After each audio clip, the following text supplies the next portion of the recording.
Qué bueno tenerles a ustedes aquí en este programa Jesús en la Biblia, en el Nuevo Testamento.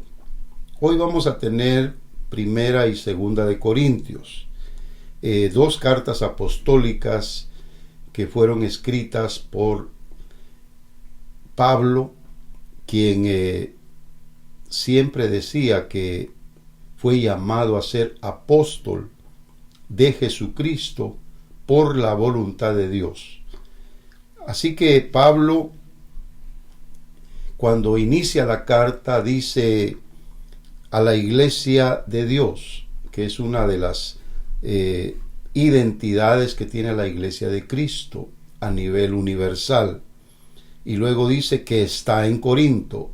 Habla de un lugar específico, un lugar geográfico, donde no es toda la iglesia, sino un grupo, pero es obvio que sea un grupo pequeño o grande, siempre se manifiestan como la iglesia de Dios y son parte, en este caso, de un cuerpo místico llamado el cuerpo de Cristo.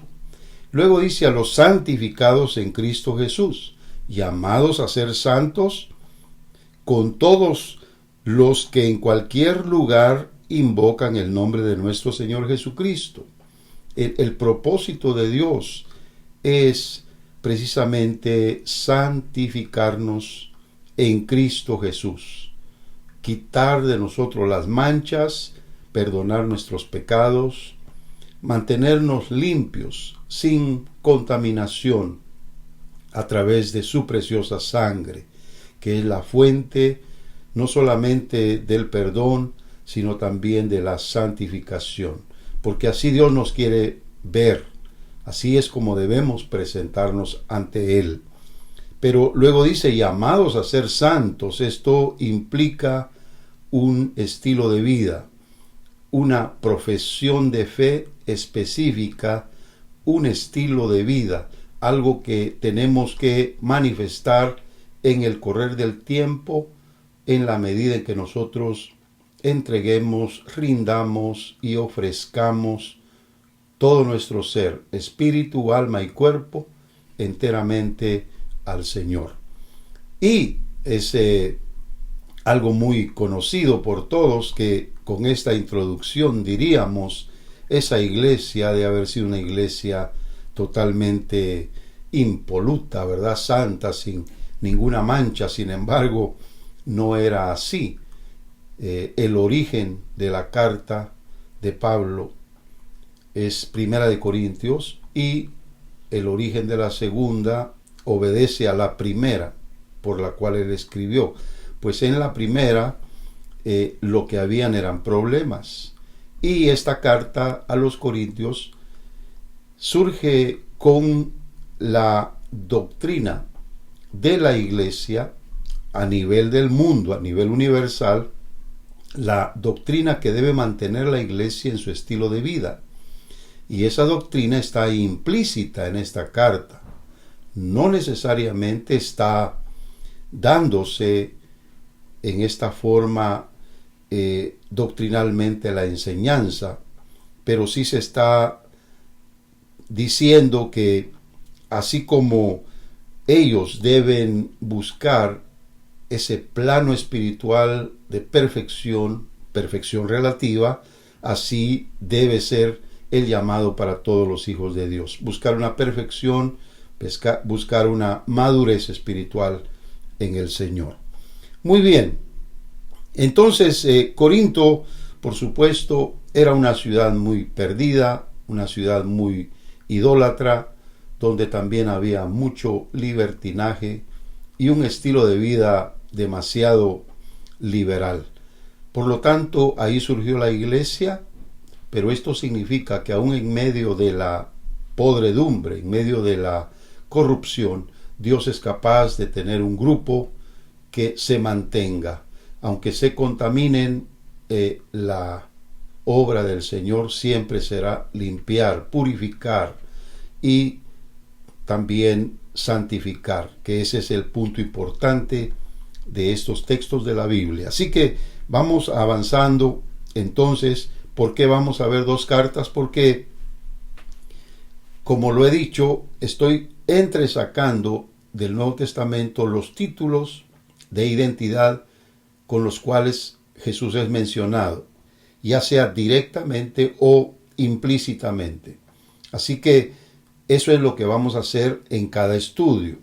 Y la manera en que encontremos estas formas de identidad de Jesús, de nuestro Señor Jesucristo en el Nuevo Testamento, de esa manera vamos a observarlo, vamos a comentar algo brevemente, y esto, como es un estudio sencillo, pero nos ayudará a una mejor comprensión de lo que es en sí el propósito del Nuevo Testamento. Vayamos primero a Primera de Corintios, capítulo número 1 y el verso 24. Porque aquí tengo yo solamente las notas, los versículos, pero aquí los voy a leer con ustedes. Dice: mas para todos los llamados, así judíos como griegos, Cristo, poder de Dios y sabiduría de Dios. Dos títulos al mismo tiempo.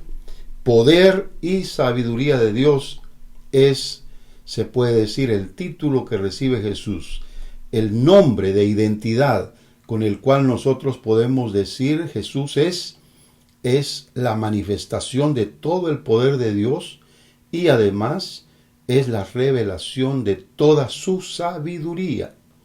Porque obviamente Pablo no vino a predicar sabiduría humana. Estaba lleno toda esa región en aquel lado de la tierra donde el apóstol Pablo estaba enseñando y predicando como misionero, llevando el evangelio a todos lados. Estaba lleno de filosofías. La cultura griega había absorbido prácticamente los pueblos, las naciones, y todos estaban de alguna manera bajo esas corrientes y esas influencias filosóficas que dominaban en esas áreas. Por lo tanto, el apóstol Pablo entonces no predica sabiduría, al contrario, él dice: predicamos a Cristo crucificado, para los judíos ciertamente tropezadero y para los gentiles locura.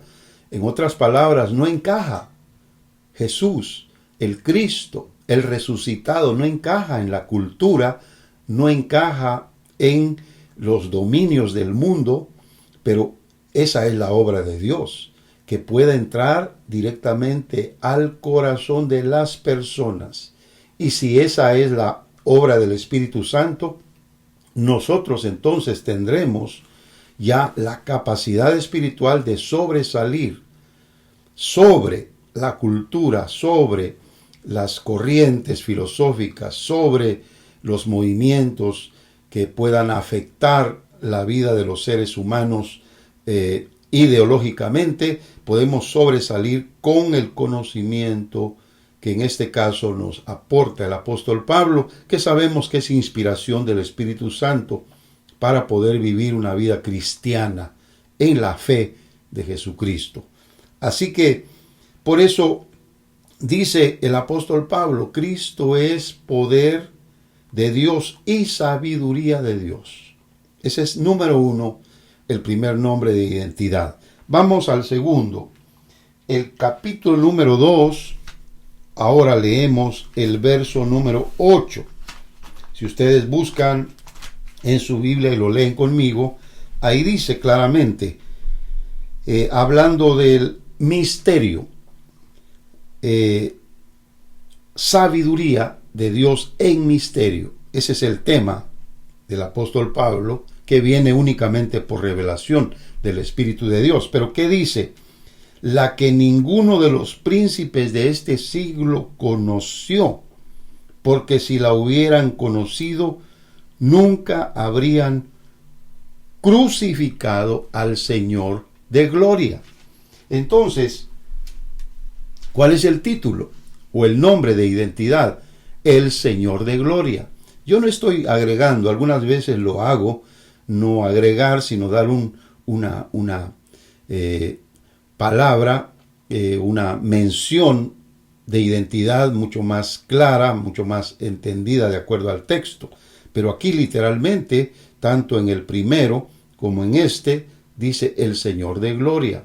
Él es el Señor de gloria. Así se reconoce, porque Jesús claramente dijo, yo soy de arriba, yo soy de arriba. Él viene de la gloria eterna, Él viene del más allá, de lo que nuestra mente es incapaz de entender. Él viene del más allá, donde no hay tiempo, el tiempo cronos, sino el tiempo de Dios, el tiempo que es siempre un eterno presente. Así que Él es el Señor de gloria. Y nada más quiero agregar, porque dice que ninguno de los príncipes de este siglo conoció. Es decir, el Señor de gloria es el que revela la sabiduría de Dios. Lo voy a decir de otra manera. La sabiduría de Dios trae como enfoque fundamental la revelación del Señor de gloria. De hecho, toda la Biblia se trata de la revelación de Jesucristo. Él es el centro de la Biblia en toda su extensión, desde Génesis hasta Apocalipsis. Por lo tanto, ninguno lo conoció en relación a los líderes, en relación a los eruditos, en relación a los más sabios y entendidos de la tierra, que sin duda han habido siempre, pero todo en relación a lo terrenal, no a lo espiritual. Por eso, esta es la revelación del Espíritu Santo, porque es la sabiduría que no pertenece a este siglo, no pertenece a este mundo, no pertenece a el raciocinio humano, pertenece únicamente a la soberanía y voluntad de Dios. Y esto es increíble. Decir soberanía de Dios es decir lo que Dios quiere revelar a quien quiera. Ahí no podemos nosotros pedirle al Señor que nos consulte. Si Él nos quiere levantar y hacernos sabios en lo espiritual, aunque nosotros no tengamos alguna, diríamos, ciencia natural humana, terrenal, Dios lo puede hacer. De hecho, así llamó a Pedro, que no tenía la misma categoría de conocimiento que el apóstol Pablo.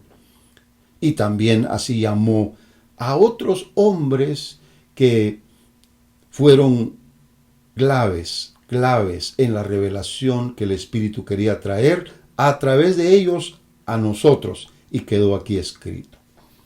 Número 3, entonces vamos a 1 Corintios 3, 23. Ahora sí pasamos a otro capítulo y leo este versículo que es el final del capítulo 3.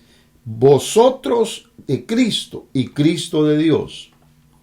Aquí dice que Cristo le pertenece a Dios, así como nosotros le pertenecemos a Cristo.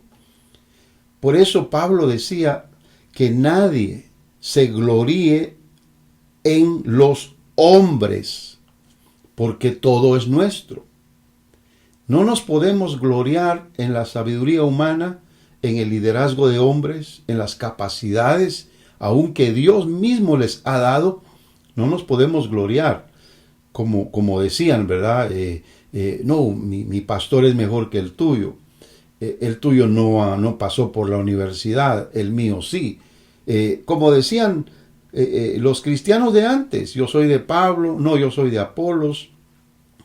Total, era una disputa sin sentido, sin beneficio. Por lo tanto, el Señor dice, sea de Pablo, sea de Apolos, sea de Pedro, sea el mundo, sea la vida, sea la muerte, sea lo presente, sea lo porvenir, todo es vuestro, en el sentido de que nosotros podemos tener conocimiento y estar por encima de las cosas que terrenalmente nos afectan, porque realmente Dios quiere darnos algo superior a lo que nosotros humanamente enfocamos. Por lo tanto, si nosotros somos de Cristo, entendamos en este título del Señor, Cristo es de Dios, porque de tal manera amó Dios al mundo que dio a su Hijo. Era de Dios, era su Hijo, pero Dios quiso entregarlo a nosotros. Pero sigue perteneciendo a Dios. De hecho, Dios le dijo, sube, siéntate a mi diestra, porque ahí es donde está Cristo ahora sentado a la mano derecha de Dios, con poder y autoridad, sí, pero esperando hasta que todos sus enemigos sean sometidos bajo sus pies. Así que esto es lo que tenemos en este título. Vamos al siguiente, y es que Primera de Corintios capítulo 5 tiene un asunto interesante, en donde nosotros vamos a leer en el verso 7 lo siguiente: limpiaos pues de la vieja levadura para que seáis nueva masa, sin levadura como sois, porque nuestra Pascua, que es Cristo, ya fue sacrificada por nosotros. Lo que había en la iglesia de Corinto era inmoralidad sexual. Había inclusive dominio de poder, un aspecto político dentro de la iglesia que muchas veces se da, un aspecto de privilegios, de posiciones, quizá por alguna razón que en aquel entonces, ¿verdad?, quien estaba en el liderazgo de la iglesia de Corinto juzgó que podía ser algo normal. Sin embargo, cuando llegó la carta a Pablo, porque esta carta de Pablo responde a muchas cartas que los corintios le enviaron. Y hay muchas de ellas, por eso muchos temas de este libro o de esta epístola de Pablo a los Corintios es cuestionable, porque en realidad no conocemos cuáles eran las preguntas en todas las respuestas que Pablo da. En este caso, en el capítulo 5 hay más luz, porque se ve el caso exacto, completo. Pablo lo juzga y lo determina. Sin embargo, hay otros más donde hay ciertas dudas, donde no hay definitivamente una claridad. Ahora sí hay muchos que lo enseñan, pero no tienen la autoridad suficiente porque no están documentados, solamente por lo que dice aquí. Y esa es la soberanía de Dios, porque si todos lo pudiéramos entender, estaríamos bien, pero ya ve que no todos entienden lo mismo, ni todos entienden por igual. Por lo tanto, sí necesitamos ser enseñados, pero en algunas cosas necesitamos el balance y necesitamos la literalidad de la Biblia en tal caso, pero si ignoramos algunas documentaciones más, pues ser prudentes. En este caso, como Pablo juzga, por ejemplo, él dice, el tal sea entregado a Satanás. Ya ve cuántos predicadores entregan a Satanás a cualquiera en cualquier momento, sin tener el derecho ni la autoridad. Eso era nada más algo que competía en este caso a un apóstol que estaba sobre una iglesia llena de problemas, en donde él no podía estar presente, ni siquiera haciendo una transmisión en vivo, cara a cara con los hermanos. Todo era a través de cartas y eso tardaban semanas y no meses para poder recibir una notificación así. Por lo tanto, eso traía cierta incertidumbre y ansiedad, porque como ministro era responsable de esta iglesia. Así que Pablo entonces habla de que se jactaban los corintios de ser una iglesia grande, numerosa, de ser una iglesia cubierta por el apóstol Pablo, pero había mucha competitividad, había inmoralidad, habían chismes, pleitos, etcétera, etcétera, etcétera. Por lo tanto, Pablo dice que la jactancia no es buena. Cuando hay jactancia, hay pecado. Y pone aquí el pecado como la levadura, porque eso ya se había enseñado en el ministerio del Señor Jesucristo a través de los evangelios. Guardaos de la levadura de los fariseos. Jesús interpretó esa palabra diciendo la doctrina de los fariseos. El hecho de decir pero no vivir. Y así estaba Corintios. La jactancia está cuando uno habla tanto de las cosas espirituales y muchas veces no las vive. Por lo tanto, de eso tenemos que cuidarnos, porque puede ser pecado dentro de nosotros. Y la levadura es la que se mezcla en toda la masa y la hace inflarse, la hace sentirse mucho más grande. Pero en realidad no hay una sustancia verdadera. La levadura nada más está haciendo un poquito más grande la masa, pero la sustancia ha sido alterada o adulterada, también se puede decir. Y eso es lo que Dios no quiere en nuestra vida espiritual. Ningún pecado nos va a favorecer en ese sentido, sobre todo cuando hay orgullo, vanagloria. No hay razón. Jesús nos enseñó la humildad y a eso nosotros nos debemos. Y esa debe ser nuestra meta espiritual, nuestro enfoque de vida cristiana. Por lo tanto, cuando el apóstol Pablo dice eso, limpiaos, porque es pecado que uno debe limpiar. Óigame bien, porque nosotros somos dados a pedirle a Dios, quítame esto, Señor, y muchas veces en nosotros está la facultad de quitarlo y no lo hacemos. Si nosotros no lo quitamos, menos Dios. Dios espera que nosotros quitemos esa parte que nos afecta espiritualmente. Puede ser el hablar mucho, el jactarnos mucho de algo, el decir que tenemos buena doctrina, pero ¿de qué nos sirve si no la vivimos, si no la experimentamos en el día a día de nuestro diario vivir? Por lo tanto, dice, para que seáis nueva masa, como ya sois, o sea, ya somos nueva masa. Pero si hay levadura, contamina el resto.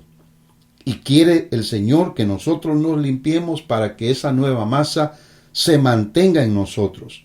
Luego dice, porque nuestra Pascua, que es Cristo, ya fue sacrificada por nosotros. Es decir, ya se pagó el precio por el sacrificio de Cristo. Su derramamiento de sangre es para limpiarnos.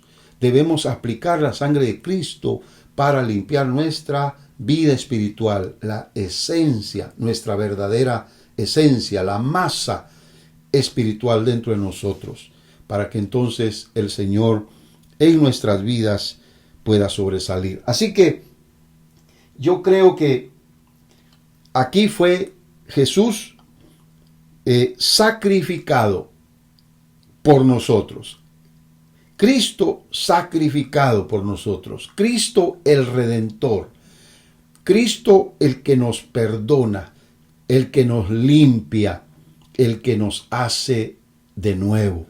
Y dice, celebremos la fiesta no con la vieja levadura, ni con la levadura de malicia y de maldad, sino con panes sin levadura de sinceridad y de verdad. Nuestras vidas deben estar plenamente llenas de sinceridad y de verdad.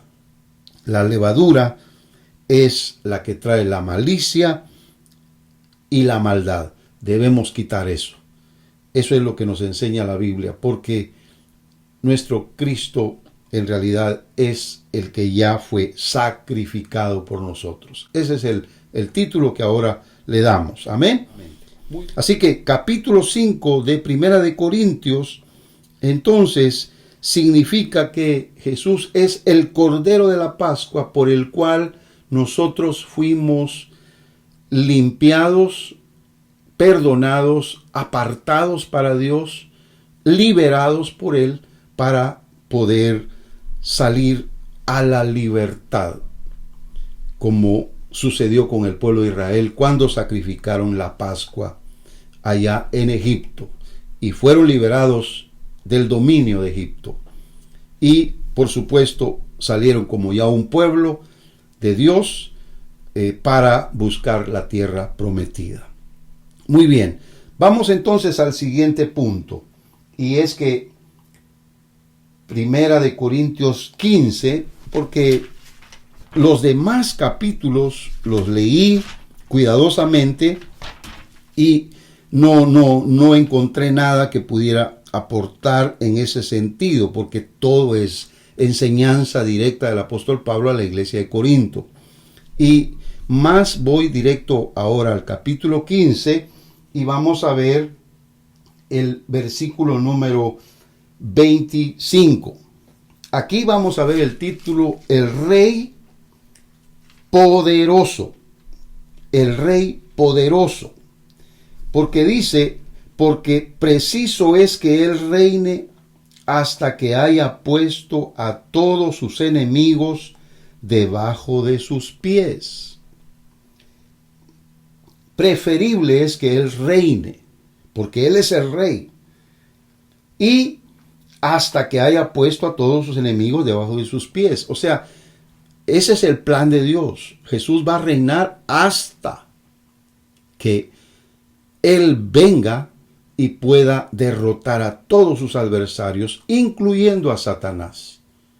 Porque vendrá para terminar con la maldad en ese sentido, y el diablo será encadenado, encarcelado, y entonces Él reinará. Pero Él es el Rey poderoso. No es visto así por ninguna otra entidad, sino solamente por la iglesia. Y solamente por cada creyente, como tú y como yo, que leemos la Biblia y que creemos en el Evangelio de Jesucristo. Él vino para ser rey. Le preguntaron: ¿y tú eres rey? Él dijo: yo para esto he nacido. Cuando le preguntó el gobernador, Jesús contestó: yo para esto he nacido. Y sí, así está escrito en Isaías 9:6 y verso 7 también. Porque un niño nos es nacido y el principado sobre su hombro. Es decir, es el príncipe de Dios, el que será el Rey eterno. Y esto está establecido en la profecía, está establecido en los escritos del Nuevo Testamento. Y aquí, en un pequeño texto, yo puedo compartirles que así dice: es preciso que Él reine hasta que haya puesto a todos sus enemigos debajo de sus pies, porque es el Rey poderoso. Muy bien, vamos ahora al verso 45 de este capítulo 15, y aquí lo vemos nosotros en el siguiente título, como el postrer Adán. Así es como lo vemos, como el postrer Adán. Leemos: así también está escrito: fue hecho el primer hombre Adán, alma viviente; el postrer Adán, espíritu vivificante. Con este verso nosotros afirmamos Génesis, documentado, leído, explicado y entendido por el apóstol Pablo. Lo escribe acá y él dice: fue hecho el primer hombre Adán, alma viviente. Usted lo puede leer, Génesis 2:7, cuando Dios sopló sobre Adán, el que todavía no tenía vida, sopló sobre él vida, hálito de vida, y entonces vino a ser alma viviente. Por lo tanto, el poder de la creación viene de Dios. La creación del ser humano obviamente no está soplando sobre cada uno después de que sopló sobre Adán. Una vez lo hizo y todos venimos como descendencia de Adán. Porque ahora tenemos en el verso el postrer Adán, según dice ahí literalmente, ahora dice el último, espíritu vivificante, porque Jesús es también un ser creado. Jesús, porque es el Hijo del Hombre, nació durante 9 meses estuvo en el vientre de María, vino como un ser humano común, normal, y encarnó, siendo Dios. Emmanuel vino y encarnó en un ser humano. Así que también se puede decir creado, porque fue formado en el vientre de María desde el engendramiento que hubo en ese vientre por medio del Espíritu Santo. Así que es el postrer Adán. Venía con las mismas posibilidades de Adán, solo que Adán permitió caer en la tentación. Sin embargo, el postrer Adán no cayó en ninguna tentación de las 3 que el enemigo le puso. Por lo tanto, él es espíritu vivificante. Y eso es lo maravilloso. Acuérdese, lo espiritual no es primero, sino lo animal, luego lo espiritual. Primero fue Jesús encarnado para vencer y así tener como resultado la victoria de lo espiritual. Por eso dijo, resucitado, todo poder me ha sido dado en el cielo, en la tierra y aún debajo de la tierra. Amén. Ahora vamos a 2 Corintios. Pasamos a la carta del apóstol Pablo en 2 Corintios. Ahí vamos inmediatamente al capítulo 1, verso 19, y lo leo. Y dice así: porque el Hijo de Dios, Jesucristo, que entre vosotros ha sido predicado por nosotros, por mí, dice Silvano y Timoteo, no ha sido sí y no, mas ha sido sí en él. Porque el Hijo de Dios, el título literal, Él es el Hijo de Dios. Se repite muchísimas veces en el Nuevo Testamento. Jesús no solamente es visto como el Salvador, tal y como su nombre se interpreta, es visto como el Hijo de Dios, porque es el Hijo del Padre. No se puede negar la Trinidad, no se puede negar que el Hijo de Dios fue engendrado por el Espíritu Santo.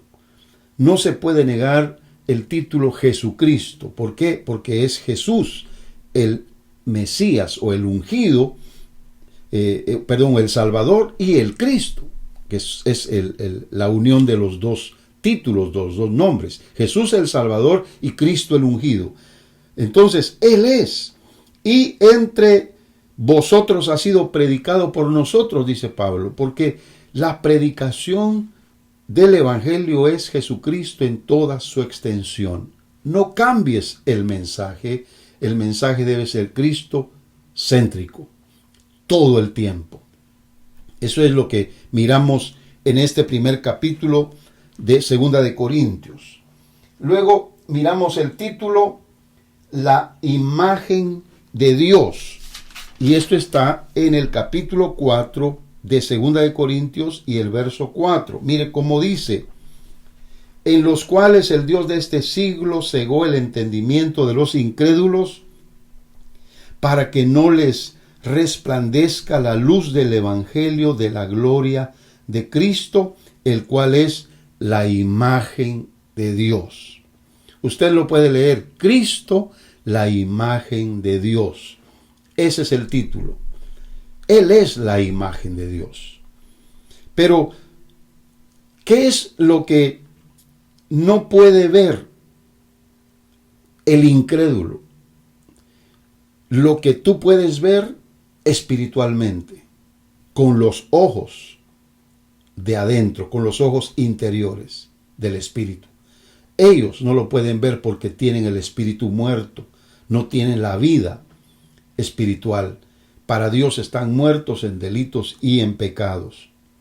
El Evangelio está encubierto para aquel que no ha nacido de nuevo, para aquel que no le ha resplandecido la luz del Evangelio en la gloria de Jesucristo. Por lo tanto, no pueden saber que este es un Evangelio de la gloria de Cristo, porque lo revela, el Evangelio lo revela. Ellos no lo pueden saber, ni mucho menos pueden saber que Cristo es la imagen de Dios. Tú y yo lo sabemos, pero es por misericordia, porque un día soplaron sobre nosotros también, como soplaron sobre Adán, y nos dieron vida. Ahora tenemos alma vivificante, igual o semejantes al Cristo de la gloria, al que es la imagen de Dios. Y ese es el propósito de Dios, que nosotros lleguemos a tener la imagen del verdadero, la imagen del único y del todopoderoso Señor de gloria. Muy bien, vamos ahora al verso 5, porque aquí encontramos otro título. Y aquí vamos a ver el título de El Señor, que es también repetido muchas veces, pero en 2 Corintios 4:5 dice: porque no nos predicamos a nosotros mismos, sino a Jesucristo como Señor, y a nosotros como vuestros siervos por amor de Jesús. Dos cosas quiero señalar de este extracto bíblico, y es que sí, Jesucristo es el Señor, definitivamente. Es el Señor que debe ser predicado por los que Dios ha llamado. ¿Y a quiénes se deben los predicadores, los enviados, los mensajeros? ¿A quiénes se deben? Se deben, por amor a Jesús, a la gente a quienes les van a predicar. Porque eso es lo que dice. Nosotros somos siervos, pero dice por amor de Jesús. Pero dice siervos, vamos a verlo acá. Nosotros como vuestros siervos, siervos vuestros, siervos de ustedes, en otras palabras. Así que quien se llame siervo de Dios debe entender que debe servir. Y como ya se dijo, hasta el cansancio, el que no sirve, no sirve. Debemos servir, para eso estamos, para eso debemos esforzarnos y entregar lo mejor a la gente. Amén. Vamos a otro capítulo más. Ahora vamos a ver el crucificado y resucitado. Ahora sí, capítulo 5, verso número 15. Y dice: y por todos murió, para que los que viven ya no vivan para sí, sino para aquel que murió y resucitó por ellos. Vivir para aquel que murió y resucitó por ellos. ¿Quién es? Sino Jesús. Nadie más ha hecho ese sacrificio en esa manera, aunque muchos morían crucificados, pero ninguno como Él, que al tercer día se levantó de entre los muertos. Por lo tanto, Él es el crucificado y el resucitado. Y aquí lo tenemos identificado. Por todos murió, para que los que viven ya no vivan para sí, sino para aquel que murió y resucitó por ellos. Así que nos ha dado vida, pero no para vivir a nuestra manera, sino para vivir por Él, para Él y a la gloria de Él. Eso es lo que encontramos aquí en este capítulo. Es el ministerio que tienen los predicadores, los llamados por Dios, los de esta profesión de fe, de predicar, que aunque se les considere locos, no lo están. Aunque si parecen locos, son locos para Dios, ¿verdad? Pero para los que oyen a estos predicadores van a ser cuerdos, entendidos, sabios, porque así van a considerar a los siervos que les enseñan, personas que pueden dar lo mejor para que uno pueda crecer en la fe y madurar en el Evangelio. Muy bien, según segunda de Corintios, ahora en el verso 21, el último verso del capítulo 5, ya es el penúltimo de los títulos, dice: al que no conoció pecado. ¿Quién no conoció pecado? Jesús, el único que vino sin pecado, sin mancha, sin contaminación.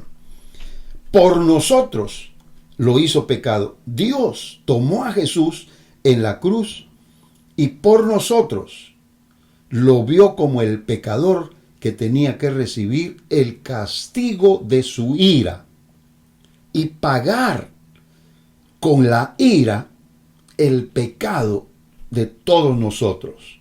Y Él recibió esa ira de tal manera que murió siendo el sustituto para redimirnos a nosotros. Pero sigo leyendo. Para que nosotros fuésemos hechos justicia de Dios en Él. En otras palabras, Jesús no solamente nos da la capacidad de entender que Él murió por nosotros, sino en su resurrección resucita para darnos la justificación. Por eso lo leíamos, Romanos 5:1, justificados pues por la fe, tenemos paz para con Dios por medio de, es decir, por el mediador, que es Jesucristo, mediador entre Dios y los hombres. Amén. Y, por supuesto, aquí el título es, entonces, el santo, el impecable, el santo y sin pecado. Ese es Jesucristo, según lo vemos aquí. Al que no conoció pecado, por nosotros lo hizo pecado. Dios tomó a Jesús. Él no merecía morir, pero lo hizo por amor.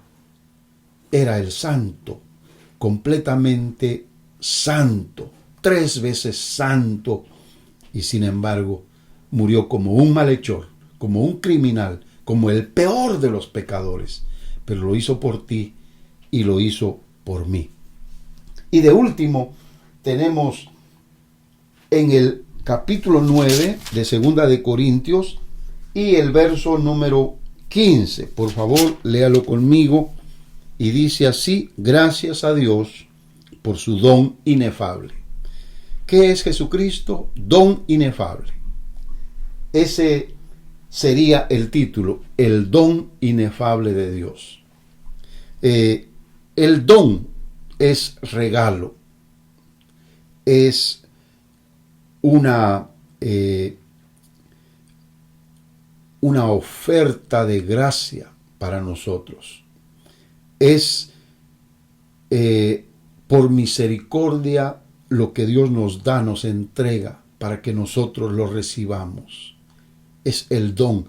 Inefable, la palabra en castellano se traduce como lo que no se puede explicar con palabras, porque es tan grande. Él, como el regalo de Dios, pero es tan grande lo que hizo que no se puede explicar con palabras.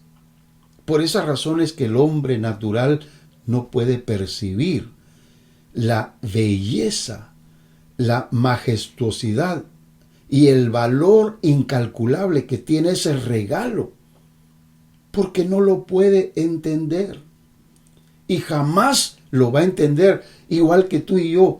Jamás llegaremos al pleno conocimiento de lo que fue en sí la entrega de Jesús por nosotros. De hecho, todavía nosotros nos quedamos a veces en blanco en algunos pensamientos, porque no nos da la cabeza, no nos da la inteligencia, no nos da la razón. Las palabras se quedan cortas. Hay cosas difíciles de entender. ¿Por qué Dios me escogió? ¿Por qué Dios me tomó a mí? ¿Por qué, siendo pecador, Él quiso salvarme? Porque es soberanía de Dios. Porque no lo busqué yo, lo buscó el Señor a mi favor. Y esa es la gracia maravillosa del Señor. Mis hermanos, yo me gozo en explicar esto sencillamente. Me gozo porque aprendo, porque también sé que estoy compartiendo unas verdades importantes de la Biblia que valen la pena para nosotros durante toda la vida. Espero que estén bien, que sigan mejor y espero que la bendición del Señor siempre sea abundante sobre ustedes. Gracias por su atención. Espero que lean 1 y 2 de Corintios. Tienen toda la semana mientras llegue el próximo estudio. Bendiciones para todos ustedes y Dios les bendiga.